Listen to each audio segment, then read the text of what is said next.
Hi, I'm Johnny Bravo, and hey! He's like the most confident guy in the world, even though he's a complete moron. Do you honestly think women are attracted to that kind of macho attitude? I honestly do, sugar beets. He's just a whole bunch of pop culture melded into one. Hey, hot mama. Oh, man, you're pretty. Is much more than a man. Hey there, smart mama. It's kind of an icon. What do you think, rubber ducky? Quack, quack. My thoughts exactly. It's all about pecs and chicks. If these pecs don't cheer you up, nothing will.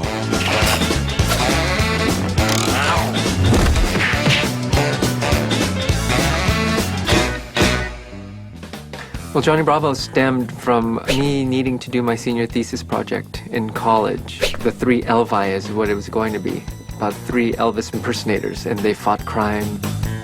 But because it was one semester and I was doing the whole thing, I whittled it down to 1. Enough about you, let's talk about me, Johnny Bravo. Mesa Blues was my student film. It was about this over-the-hill aging rock star who thinks he's Elvis. Well, from the senior thesis project, Hanna-Barbera started their shorts program. What a Cartoon was a series of shorts, 7-minute pilots that Cartoon Network was doing through Hanna-Barbera. And I think out of those pilots came 5 shows, Bravo being one of them. We were all working at Hanna-Barbera at the time. When this young kid came in, they put him off in a room to the side. And we're like, who's this kid? Well, the kid turned out to be Partible. When I first came in, I was rooming with Craig McCracken, who created Powerpuff Girls, Paul Rudish, who was the designer on that show, and Gendy Tartakovsky. So there were the 4 of us in this one room. There were 2 people that came straight from college. That was me and Seth MacFarlane. I took the character that I had in Mesa Blues and changed him around so that he would be more of this 50s iconic James Dean-looking character that talked like Elvis. What are you looking at? I've eaten chili burgers bigger than you. His moves were very Michael Jackson-ish, like in Bad and Captain EO. Like everything just went... I was watching this one short, this Warner Brothers short called The Dover Boys, and they had this smear technique where you would have one position here, and if you had to get over here, you would just do this giant smear. So instead of in-betweening all these things, you would just have one giant drawing. I'm like, I love that. That cuts down on my animation. I remember auditioning and Van saying, you know, I think I heard you do an Elvis impression before, and that's what I want this character to be, is Elvis. And I said, old or young, you know, because they're kind of 2 different voices. For a while, he slowed down and started to be this kind of guy. But when he was young, you know, everything was kind of light and everything rolled off his tongue a little bit more. He said, yeah, younger, but somewhere in between, but, you know, hyped. Want to see me comb my hair really fast? Jeff Bennett, we casted him. He was just coming into his own as a voice artist. He just blew me away. The thing that made him stand out was the no one did that. That was all him. And so when you're listening to all these auditions of people, he played the young, sexy Elvis. But he made him a character. Whenever I felt the need to expel, you know, just became like every minute or minute and a half, put in a little. Whereas everybody else was doing Elvis, just like, oh, that's Elvis, that's Elvis. But then he came in and started doing his karate bits and just the way he was talking and slurring. And then he would get into these, you know, karate moves out of nowhere. It was just funny. And I was like, okay, now that's a character. Oh, Johnny! You forgot your pants! Oh, man. Jeff Bennett always delivered a fantastic performance as Johnny Bravo, and it was always just really funny. And funny always wins. Hey, that's me. I'm pretty. Where'd you get that?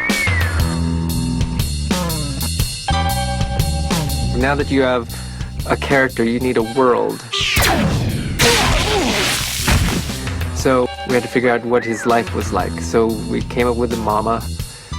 If you want a car so badly, why don't you get a job? A lady named Brenda Vaccaro, who played Mama, and she was fantastic too, and she would always compliment you like this, because she has a very raspy voice, and she was always very kind. I like the parallel of Elvis's life, that he was really devoted to his mama, and also it was good that he was surrounded by females, because they would humanize him. I didn't think chicks liked to vote. And then we developed a little girl, Little Susie. We had a fine young actress at the time. Her name was Mae Whitman. She was fantastic. She played Little Susie. When we started, she was 5, and yet working a lot. So we'd be like, well, where's May this week? Well, May had an audition with Robert Altman. Little Susie's the one girl Johnny Bravo can never get because she's too young. Hello. Hi, Johnny. This is little Susie from next door. Will you come to my birthday party today? I am busy. Call me in 15 years when you're a co-ed. She was his intellectual equal, probably smarter than him. We had to put a girl in there that Johnny couldn't possibly go after. And I thought it was just a cute dynamic of this little innocent girl and this big, like, clueless guy. Why don't you jump in the balls? Why don't you jump in the river? There's no river here, only good, clean fun. Come on, it's exercise. We had a lot of guests, as you know, come on to do voices for Bravo, often 70s icons, so we all got to geek out and get excited to see people we grew up with show up and do voices. The guest stars on the show stemmed from, well, one, they needed a middle show. I wanted to do Jungle Boy, but I didn't think they were totally into that. So I asked them if I could do one called Johnny Bravo Meets, where Johnny Bravo meets people like in those old Scooby-Doo, where Scooby-Doo would meet Sonny and Cher and Mama Cass and the Batman. And I was like, why don't we do that? Can we do that? They're like, yeah, sure, that sounds like a good middle show. Yeah, we had a lot of guest stars on Johnny Bravo, too. We had Adam West come on. I think I was scared to silence. I don't think I could speak to him because it was Batman. Hi, I'm Adam West. Here's this, a master of somebody who can do these lines dead straight, but at the same time be making fun of his own persona. Jeff actually stopped and just turned and said, "You're a freaking nut, You're a freaking nut, aren't you, Adam?" That's why I would lose it when we were working together. You know, I'd have a line and he'd say, Johnny, let's go find your mama. Someone's toying with us, Mr. Bravo, and no one makes us sit and spin out of Adam West. and it was just the way he did it, you know, in that Batman kind of reading that I just lost it. I specifically remember telling Seth and Butch that was like, I couldn't make it through the session. I was laughing so hard. Who are you, newcomer? Johnny Bravo. Oh, well, hand me that towel. We did have a lot of funny people on our crew. I, of course, was the funniest, so let's just get that out of the way right now. No kidding around. We had a guy named Steve Marmel. We had a guy named John McIntyre. We had a guy named, I don't know if anyone's really heard of this guy. Seth MacFarlane. I don't know what happened to him. If you can find it in your heart to say a prayer for Seth, because I don't think things are going very well for him right now. So we're pulling for you, Seth, wherever you are. Is there anything else I can do? How about you and me playing doctor? I think back then, being concerned about the content of the episodes wasn't our main focus. Now look here, Missy. I hope you don't take this the wrong way or anything, but there's just too big of a generation gap between the two of us. We were just doing what made us laugh. Part of the spirit at Cartoon Network is that they want you to go too far, or they want you to push for things and they'll resist, and part of what the good thing that comes out of these cartoons is the result of that battle. No one was really watching Cartoon Network. I mean, honestly, the people at Cartoon Network couldn't watch Cartoon Network because it wasn't carried on all the cable stations. So, as far as content, they're pretty lenient on all the kind of things that were going on. After all, you've got a show about a guy chasing women constantly. What's the end result of that? We're never going to know, obviously. But, yeah, we didn't worry about it too much, let's put it that way. But if we ever crossed that line back then, the network would definitely tell us. Say, you smell kind of pretty. Wanna smell me? You can only imagine where Johnny would be going in an Adult Swim show. It's like if you want to make it a kid's cartoon, it's like they asked me, so where would Johnny pick up chicks? He wouldn't pick up chicks at a bar. He would pick them up at a birthday party. He would pick them up at the most randomest places because that's funnier. Hey there, little lady. Do you mind? You're in my way. Yeah, I know. The Island of Beautiful Men was one of those that we went, because it was Maurice LaMarche, I think, and I that played the beautiful men on the island. And I remember looking at Maurice and him looking at me going, I'm not sure if kids would get this either. Welcome to the Island of Beautiful Men. Kids can see, like, their older brother in that, or their older brother's friend, and they just think he's dumb. They just think, oh, he's just an idiot, and they know that he's not someone that you emulate, and if they emulate him, it's to make fun of him.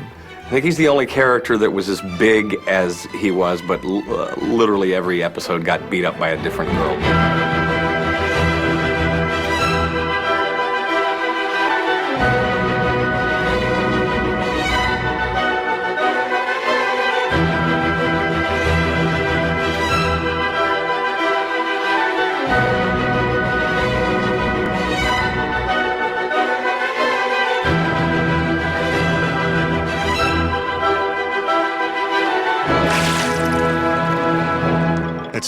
her, isn't it?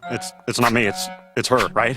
When Johnny Bravo first came out, you know, I don't think people had a lot of high hopes for it, and I think it was really cool that we got to prove exactly what kind of character he was. No one really thought it was going to go anywhere. Not only has it gone somewhere, it's actually still around. It's very iconic now. It's just 15, 16 years later. In India, he's an adjective. He's so much like the Bollywood characters that they have out there, the Bollywood actors that they'd go, oh, so Johnny Bravo. I'm like, awesome. I like being an adjective. Why did he become a success? That's an interesting thing because I was kind of shocked.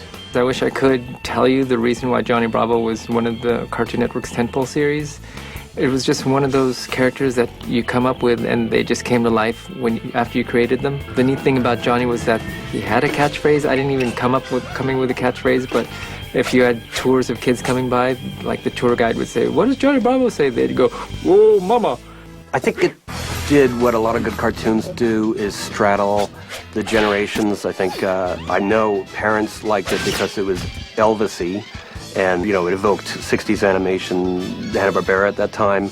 And then little kids liked a cartoon about a big idiot. I think he had this universal appeal because he was basically a harmless, big idiot with a big heart who loved his mama and himself. And I think everybody knows somebody like that. Now, some of the people on Johnny Bravo are some of the most successful people in the business. And so I think, you know, it's a testament to the quality of that cast and that crew is what really made Johnny Bravo what it is today. And the creator, Van Partible, obviously came up with a great character. So I think that's really what helped the show become the success that it is. Thumbs up. And I am Johnny Bravo, a mister of the universe.